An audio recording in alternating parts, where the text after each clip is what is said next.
Hi, welcome to the week 2 lecture. Before I get started on the content today, I want to talk a little bit about the assignment because this week you're supposed to begin thinking about a topic that you will submit next week in Unit 3. And the topic you select should allow for a proposal of improvements or formulation of an opinion or perspective on stress management approaches. So what this really means is you need to pick an organization that you know something about. In other words, you know something about the level of stress in their environment and what they're doing or what they're not doing about it. And many of them are not doing anything. And so it'll allow you to apply literature related to stress management. And eventually, what you're going to do is kind of describe their stress environment, and you're going to make some recommendations for an intervention in terms of what could be done that would improve the situation. And notice it says you only need 3 or 4 well-developed paragraphs for next week's assignment. So this week, in thinking about it, it's an important part that you find an organization that you know something about, or that that there's enough content on it in the media for you to learn about their level of stress in the environment and what they're doing. Now, the topic for the lecture this week is downsizing. So let me bring this up here. A corporate strategy for decades has been downsizing, and Slocum et al. Reported at least since the mid 80s it's been a preferred corporate strategy. Notice from 87 to 91, in a survey, 85% of Fortune 1000 downsized their white-collar workforce. That was 5 million jobs. And just in a 20-year period, between 79 and 99, 43 million jobs were extinguished with downsizing. 8 million more between 2007 and 2010. I mean, these are kind of some serious types of statistics. So downsizing has been practiced. The results of all of this, and I love this quote from Cassio: downsizing begets more downsizing. In other words, as he studied the results, one of the main conclusions that he came to was that once they start the process, it tends to continue. Whereas downsizing once ends up resulting in a second downsizing. In a survey in 93 of over 1,000 firms, only 46% were able to show that downsizing reduced expenses. Fewer than a third said profits increased as much as expected, and only 21% reported satisfactory improvements in return on investment. So the results have not been very good. Also, impact on stock prices showed no better performance. Matter of fact, Cassio went on to say that typically the day that downsizing is announced, stock prices increase, but then usually there's a long, slow slide after that, and so the gains are pretty short-lived. And there was no significant evidence that downsizing led to any type of improved financial performance. That was reported by Cassio in 99. The late Russell Lakoff, who's known as a systems thinker, he used what was called a stakeholder view of the firm. And this view involves multiple transactions, as you can see here. An exchange of money for work with employees, exchange of money for goods and services with suppliers, an exchange of goods and services with customers, in exchange of money received at an earlier time for money paid at a later time, and in exchange of money for the use of services and facilities. So one stakeholder group larger than all the others combined is that, according to Akoff, was future generations that tended to be ignored. And he said managers should not make decisions that reduce the range of choices available in the future to future generations. I was at a conference. This was in the mid 1990s, and it was an ODNet conference, and so it was a national conference. And Akoff really created a controversy at that conference because he went so far as to say that downsizing was irresponsible. And what he meant by this was, using systems thinking, he said that really the purpose of an organization is to create economy. I mean, that's why they exist. When you look at it systemically as a nation. And downsizing was doing the opposite of the purpose because it decreased economy rather than increased it. And he also went on to say that it was a reflection of management's poor foresight and managing skills that led to that. Now, there are exceptions. You know, I understand that it's possible for the market literally to unexpectedly shift without notice. And we saw that in 2008 with the financial collapse. For example, the automotive market decreased over 50% immediately because people couldn't get loans. And so auto companies, all of them, including foreign auto companies, ended up downsizing capacity simply because they had no choice. The market had radically changed. But for the most part, a lot of this downsizing is unnecessary. Now, what are some causes? Well, there's, I don't know if you're familiar with the name of Michael Hammer, but he wrote that. He's known for a book he co-authored with Champy in '93, Reengineering the Corporation. And this reengineering was a methodology for downsizing and became a fad.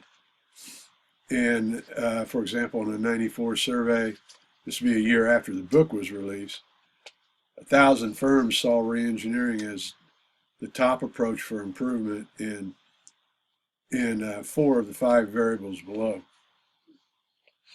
And that's pretty amazing. On top of this,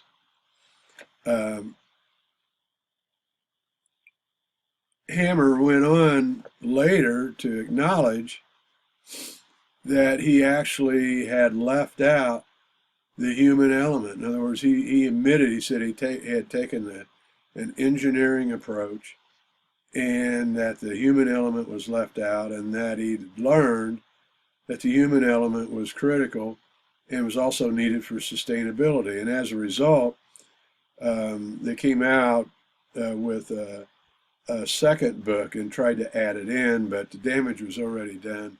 Too many organizations read the first book and just used reengineering to dictate changes that led to downsizing. Now, I want to talk about,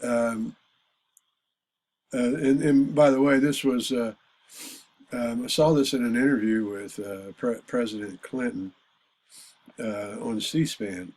And one of the things that happened was in 1993, that's during President Clinton's term, there was a congressional act capping executive compensation. And it capped it at $1 million. So corporations, if they paid an executive more than $1 million, it was out of their pocket because there was no tax relief to that. And so what it resulted in was corporations paying the $1 million in compensation and then going beyond that with stock options. Now, Chang is he was born in South Korea, but he's actually British, and he's prominent faculty at the University of Cambridge. And what he described this as the Holy Grail, is either the Holy Grail or an unholy alliance. And here's what he was talking about. He said that following this act, that CEOs and stockholders formed this alliance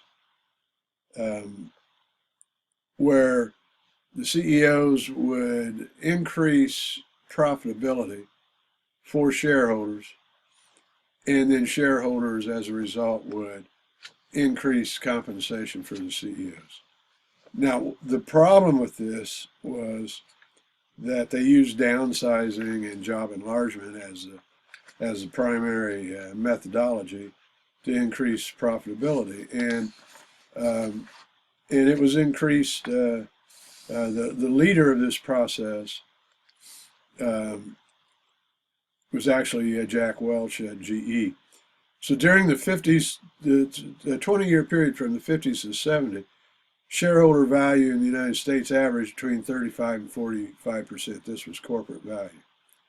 And today it's up to 60%, and it was due to this process. Matter of fact, the process was really publicized. It was called Working Out at GE, and it basically relied on downsizing and job enlargement. So it exploited employees to increase profitability, and that's why Chang was calling this an unholy alliance. So there were human costs to this. It created a high-stress work environment because of job enlargement, and also downsizing, the threat of downsizing. Survivors ended up with poor health, not to mention those that did not survive, including a whole host of social problems. Skill loss was another big one. Oftentimes became a numbers game where the skills being downsized out they lost sight of that. I had personally observed that in some organizations that I was working with teams, and noticed that they kind of had a zeal to downsize, and it was not discriminatory. It was just went by head count, and I remember one place I was doing work. They were actually in a transition with new product and new machinery, and there was one particular employee there who was involved from day one and was the most knowledgeable, skillful person on the new machinery, and was able to control downtime. In other words, if a machine went down, it's just a matter of minutes, he had it up and running. So downtime was not an issue. And he told the organization, he was transparent. He said he was going to retire. He'd had his enough time to do that, and that was his intention. The organization did nothing. They didn't tap into his knowledge and skills, and I was still there after he left. And I remember one time they had a machine go down, one of the new ones go down. No one there really knew what to do. They even had to call the vendors in. The downtime was substantial. So they had to start all over with a learning curve, and it was only because they were indiscriminately just going after headcount to downsize. So skill loss is a part of it. Job enlargement, which affects productivity in a negative way. And then there was a sense of insecurity and decreased trust in the organization by employees. So none of these human costs were good. So in conclusion, what I'd like to say is that we've had 3+ decades of downsizing as a popular strategy, and it's been long enough to collect data now that we know it's not the panacea that they thought it was. And it does, besides increased stress, it has a whole host of problems, including decreased productivity in many cases. And it makes me think, and one of the biggest things is, it seems it's not sustainable that when profound transformational change is dictated, employees tend to resent it and resist it. And what they do, they look for every opportunity possible to push things back to the way it was, meaning that over time it's not a sustainable change. And so it seems to me that organization development and working with employees as a meaningful stakeholder is a much more sustainable strategy and has an increased opportunity to actually improve productivity and performance within an organization. And it seems that the problem has been that this dictated re-engineering and downsizing and job enlargement seemed like a quick fix and something easy to do. It was independent of employees, and the problem is it simply didn't produce the results. And so I think it's time to for organizations to consider a different approach. Got a lot of references here. I'm going to post the transcript in the classroom, and there's, as you can see, there's quite a few references here for you to check out. Some of these are really pretty interesting. Chang actually, 2010, wrote a book that had this information in it. Of course, I've got Hammer's book up here too, and so the Slocum studies. So anyway, I'll post this online. You can check the resources out. Thank you.